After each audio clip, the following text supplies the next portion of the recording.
అబ్బబ్బబ్బబ్బబ్బా. అమ్మా ఆ, షు. ఈ గెటప్ నరకంగా ఉందమ్మా, టార్చర్.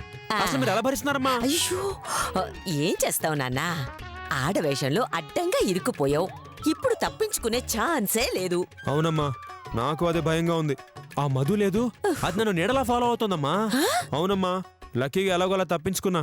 లేకపోతే నేను మళ్ళీ ఈశ్వరి ఒకటే అని తెలిసిపోయేది. ఈ పాటికి మన ఇద్దరి పని అయిపోయేది. అమ్మో, అయ్యో రేయ్, అది సామాన్యమైంది కాదు నాన్న. అందుకే నిన్న పూజలో కూడా పాడమని ఇరికించింది. ఏదో నేను సమయానికి వాక్మెన్లో పాట వేశాను కాబట్టి సరిపోయింది.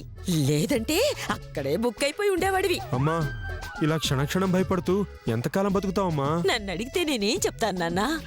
ఆ మధు నమ్మించేంత వరకు తప్పదు. ఏమోనమ్మా, ఈ టెన్షన్కి నేను టపా కట్టేసేలా ఉన్నాను. ఛ, అవే మాటలురా. నేనుండగా నీకెలాంటి ప్రాబ్లం రానివ్వను, సరేనా? అదేనా నమ్మకం? ఆ.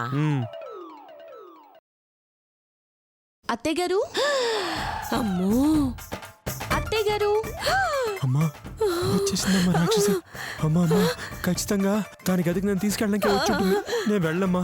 ఇప్పుడు నేను వెళ్ళాననుకో, ఆ గొలుసు నా పేకేసి నన్ను చంపేస్తుందమ్మా. తలుపు తీయండి అత్తయ్య గారు. మళ్ళీ అయ్యో, నువ్వు దుప్పటి కప్పుకుని పడుకో. అడిగిన దానికి నేను ఎలా మళ్ళీ? మేనేజ్ చేస్తాను. పడుకో పడుకో పడుకో పడుకో. తలుపు తీయండి అత్తయ్య గారు. వస్తున్నానమ్మా. అత్తయ్య గారు, వస్తున్నాను ఉండు. నువ్వు పడుకోరా.